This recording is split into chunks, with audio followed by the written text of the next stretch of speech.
Hey everybody, what's the big news for Privacy TV today? Amazon buys Whole Foods. Well, why do they do this? Asked a couple of my friends. As we know, Amazon's starting out as a great place to buy books, low price, speedy delivery, and almost infinite selection, moved into being pretty much the store of everything. But one area, although they've got various groceries and so forth, that's not really the area that has been the area they've really achieved yet. It turns out that fresh groceries need to be fairly local, locally sourced, locally delivered, and that's where we still go to the supermarket and we look at our apples and we want to feel our eggs and make sure that they're not broken and the like. And that's been perhaps the final frontier for Amazon.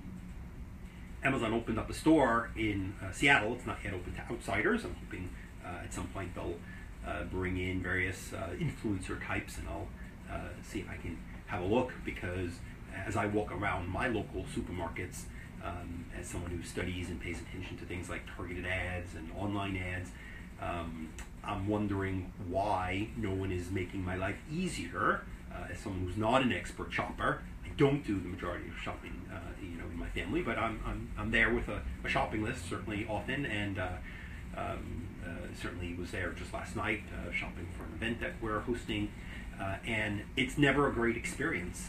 I don't know where things are. If I don't go to the main supermarket, I really don't know the layout in the others. It takes too long. I'm calling home, I'm texting, I'm taking pictures. Is this actually the item I want? And then even those of you who perhaps are more expert shoppers than I probably appreciate that there's a lot to be desired when you're standing on a giant line and it's like, I want to give you my money. Why am I waiting to give you my money, right? Has not quite been revolutionized. So at some point, my local giant had scanners that you could take and swipe the items, and it would be linked up to your loyalty card, and then you could just scan your scanner on the way out, and it would bill it to your card. And there were coupons that showed up on this scanner. And of course, me, understanding that I'm carrying a scanner where it is feasible to know my exact location in the store, as well as what products I've just scanned or what I'm near, expected the coupons to be relevant. And they weren't. They were random. But I said, wow, at some point I'll be walking around, I'll scan the hot dogs, and I'll get a coupon on the thing when I need it, when I'm actually thinking, oh, do I need relish? I don't know. Boom, there, relish, 20% off. I'll buy some relish, right? That would be useful. That would not be intrusive. Google, in many ways, has been so successful, probably the most successful, marketing commerce invention ever, by actually having paid search results right on top of the search results. You're looking for stuff, so here's stuff that you may want that has commerce related. So the Amazon store of the future in Seattle evidently uses all sorts of interesting technologies to make the experience more efficient. So I'm certainly hoping that what we'll see at Whole Foods is a real enhancement of that shopping experience to make it more sophisticated and easy and so forth. Of course, it also gives Amazon several hundred locations, prime locations, generally more affluent areas, where they can deliver, right? They now have a great enhanced footprint for their local delivery centers, and to the extent that groceries are now part of the mix. I don't know, I'll be sitting on my couch and I'll be out of chips, and I'll say, hey Alexa, order me some chips, and the drone will have it, and I will trudge several feet from my couch to the front door. Some of you, maybe perhaps more complicated cookers than I, will be in the kitchen doing a sophisticated recipe, and you'll realize that you need another dozen eggs. You don't have it, you don't want to leave the stove, and Alexa will arrange for that drone delivery to bring you your eggs. So, exciting times. I did hear from 1 or 2 people who said, oh my goodness, does that mean now they'll sell my data? And I thought it was worth perhaps then spending a couple of minutes talking about how this actually works in the real world. So, here's the big surprise. Get this. Amazon, Facebook, and Google do not sell your data. Now, I'm not saying they do this solely for privacy reasons. Clearly, I don't want you seeing my search results. I've searched from some crazy things over the years. and I certainly don't want you knowing what I buy on Amazon. Well, I guess I'm sharing everything that goes here on Facebook, so I don't mind that. But I certainly don't want Facebook selling it to companies that might use it in some intrusive way. The reason they don't, besides the fact that they don't want you fleeing because you're nervous that the data is going everywhere, is they are the only ones who have this data. If they sell it, everyone else has it. Then they don't need to go to Facebook or Google or Amazon. Now, that doesn't mean they don't monetize it, right? Obviously, there are ads here on this page, up, down, right, and left. And Facebook knows information about me, some that I've entered, others of the things I've liked, or other ways that I've indicated my interest. And obviously, there are ads here that are relevant to me based on that information, right? But the companies, once I go click through and go there, are not getting any information. These companies, Facebook, Google, Amazon, are monetizing me while I'm here on the service. Now, yes, there's ad targeting elsewhere and the like.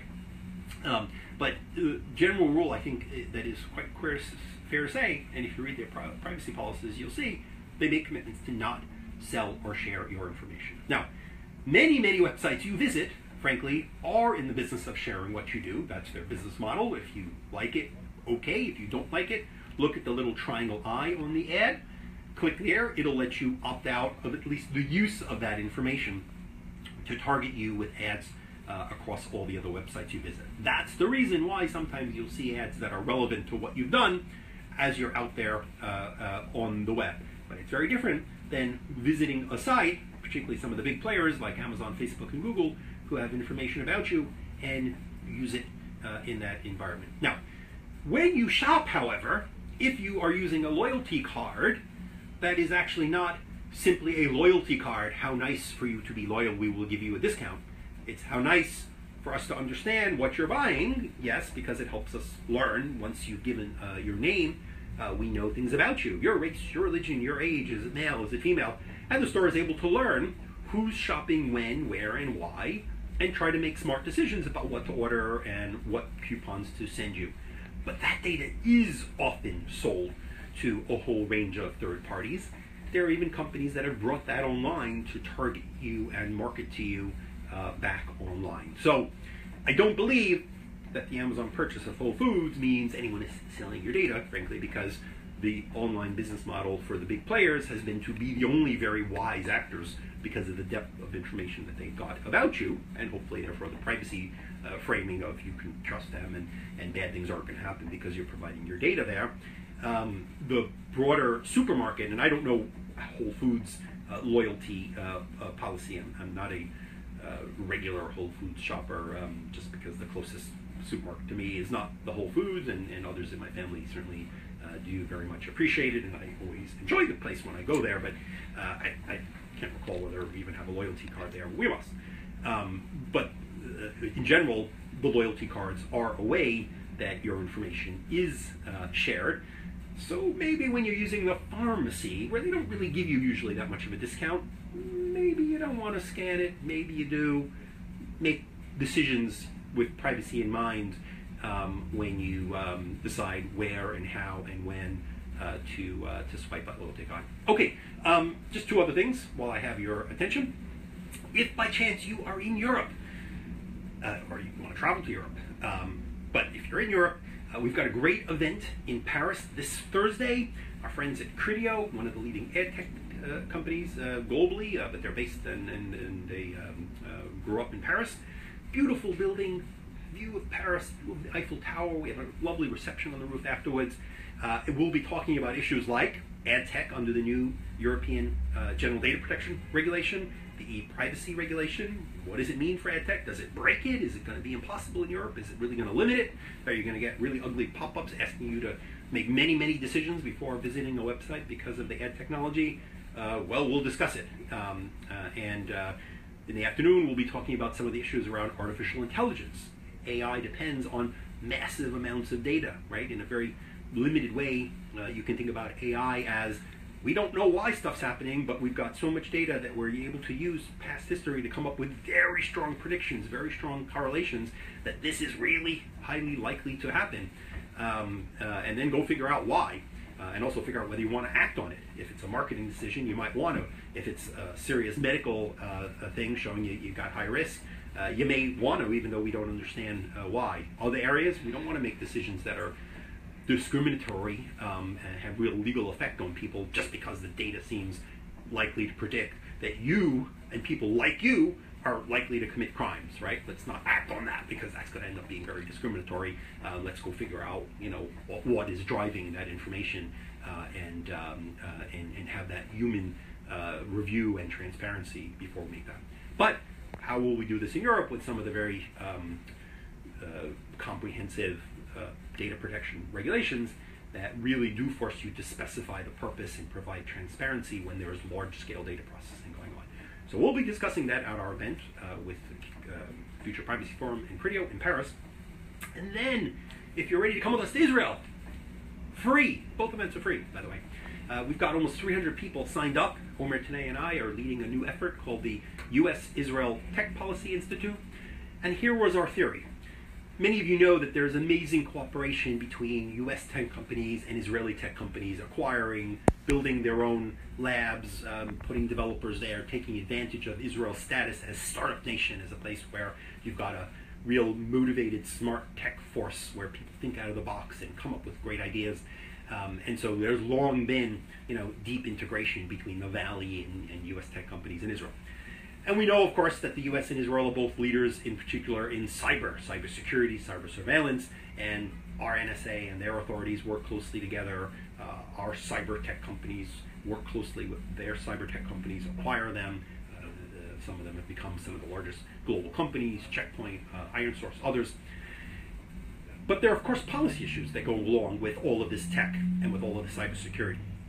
And although there's some good academic cooperation, there isn't as much conversation between the folks like us at the Future Privacy Forum and elsewhere who are worried about the privacy and the other technology implications, the other policy implications of all this technology, right? Cybersecurity means sometimes invading privacy. Well, what are the right rules? We all push back here. We see the advocacy groups pushing back. And Israel has a very active civil society debating these issues as well. So this is a chance to bring together leaders, Ari Schwartz, who used to work in the White House, Terrell McSweeney, one of our FTC commissioners, with some of the leading experts in government and in civil society in Israel. We'll talk about more than privacy and cybersecurity.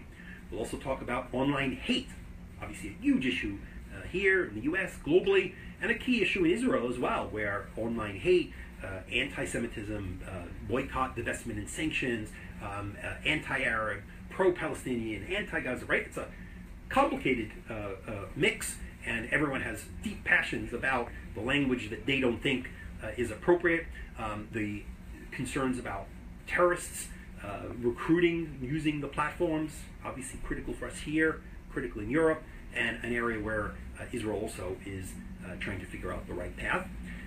Plus, what about Israel's adequacy under the European data protection regime, right? We know the U.S. has a special deal, the Privacy Shield. It's up for review already. Its first review will be just in a couple of months.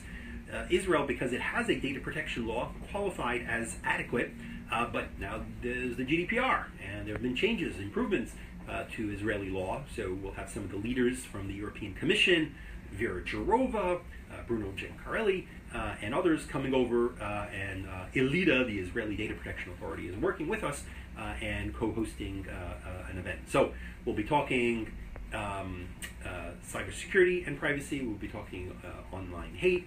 We'll be talking Israel's adequacy. The Anti-Defamation League is part of the event. Leaders in Israel's cybersecurity. Anyway, almost 300 people already signed up, but you can join us. And so Melanie will post links to the Cridio event and to the Israel event. And if you're one of my friends in Israel, please take a look, sign up. Again, it's free. If you're in Paris, or you can make the trip from elsewhere in Europe, we look forward to having you. Hey Alexa, bring me a Coke. Well, not just yet, but we are looking forward to seeing how Amazon does this Whole Foods integration, and I'm sure we'll be discussing the different and interesting tech policy issues. Happy Friday, and signing off from FPF's Privacy Weekly TV.